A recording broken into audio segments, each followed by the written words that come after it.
Hello, fans, collectors, and investors. Welcome back to Iconic Baseball. I'm Iconic Al, back with another countdown video. I'm very excited today to introduce number 56 on the list, who, guess what, is a really good baseball player. He is known as one of the great all-around third basemen to ever play. In fact, I have him ranked number 3 among all third basemen all time, just behind Mike Schmidt and George Brett. A phenomenal defensive third baseman with just ridiculous production from the offensive side. 512 career home runs puts him number 2 among all third basemen all time. His OPS of 885, OPS plus of 143 really speaks for itself. And beyond that, he's the only Brave to play for all 3 Braves franchises. He played for the Boston Braves, the Milwaukee Braves, and the Atlanta Braves. So that's kind of special. Anyway, let's get deeper into this player. I'm talking about the great Eddie Mathews. Take me out to the ball game. Take me out with the crowd. Buy me some peanuts and cracker jack. I don't care if I never get back. Let me root for the home team. If they don't win, it's a shame. For it's 1, 2, 3 strikes, you're out at the old ball game. Eddie Mathews, one of the great Braves, one of the great third basemen in baseball history. He amassed 96.1 WAR, which is second among all third basemen all time. He's most known for his 512 career home runs, also second among all third basemen all time. He hit .271 for a career, with a much more impressive .376 on base percentage.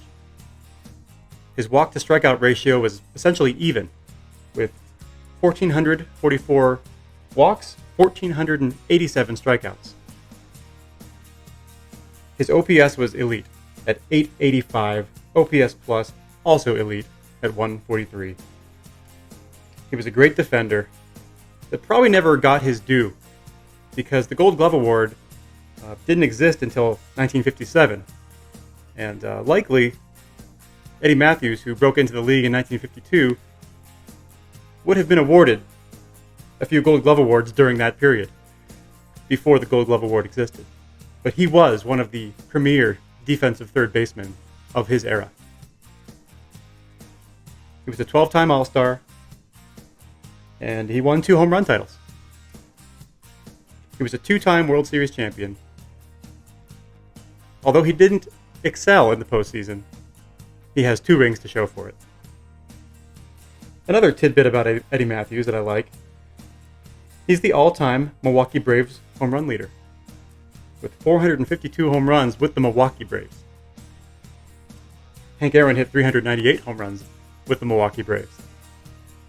And along those lines, the duo of Eddie Mathews and Hank Aaron, to this day, have hit more home runs as teammates than any other pair in baseball history. Hank Aaron and Eddie Mathews together as teammates hit 863 home runs. They hit more home runs as teammates than Ruth and Gehrig, who hit 859 home runs. I just thought that was a striking stat, that the combo of Aaron and Mathews hit more home runs than Ruth and Gehrig as teammates. That's the qualifier. Certainly one of the underappreciated stars in baseball, but all you have to do is look at the numbers to appreciate what Eddie Mathews did. Let's look at some of these Eddie Mathews items here. Let's start with this single sign baseball here.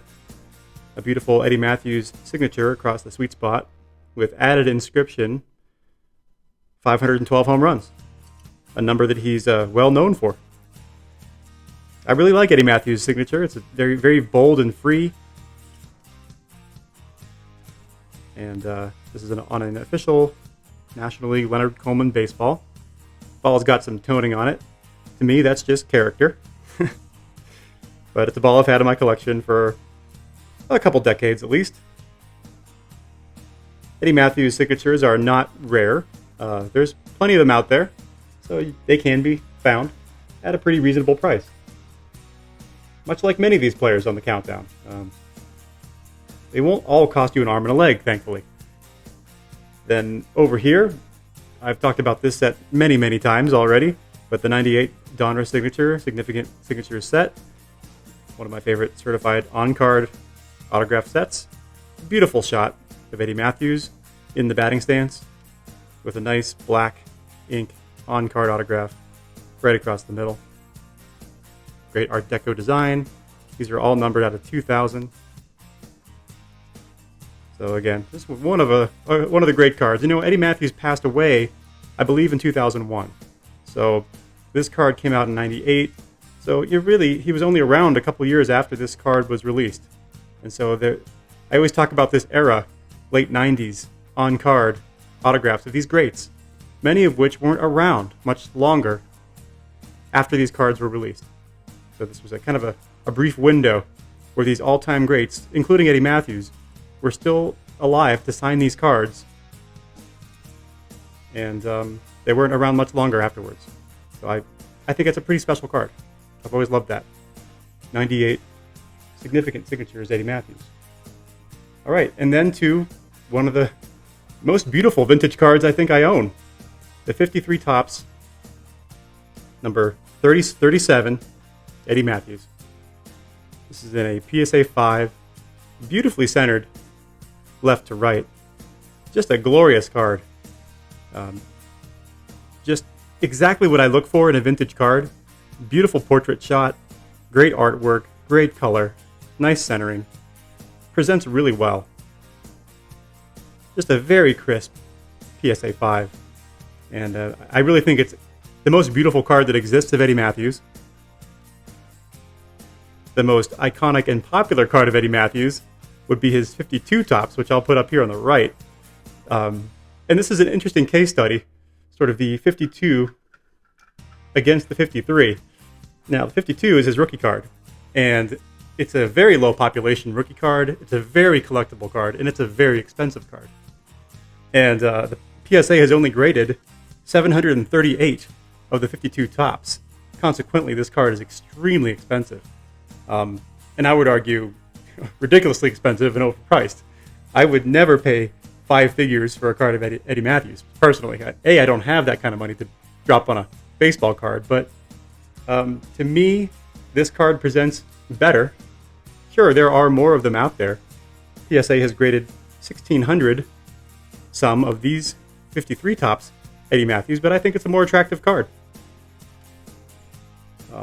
A PSA 5 like this will run you about $300 or $350. So a few $100s for a beautifully presenting card like this is a no-brainer for me compared to, you could spend $3,000 on a PSA 1 of the 52 Topps Eddie Mathews. That honestly doesn't present all that well. I'm not a huge fan of the 52 Topps Mathews. It's just a more uninspiring portrait, in my opinion. The color is not as nice. It's not as bright. It's not as well presenting. So in my mind, here you win both ways. You get the card that is better presenting and much cheaper. And it's still a very early card of Eddie Mathews. We're talking second year. Although it's not a rookie card, it is a second year, so very early. And they still list him on the Boston Braves, which I think is also pretty cool, being the only Braves player to play for all 3 Braves franchises. All right, guys. Thanks again for joining me on the countdown. If you haven't subscribed, please do so and continue to follow my countdown. Well, until next time, keep collecting and stay iconic.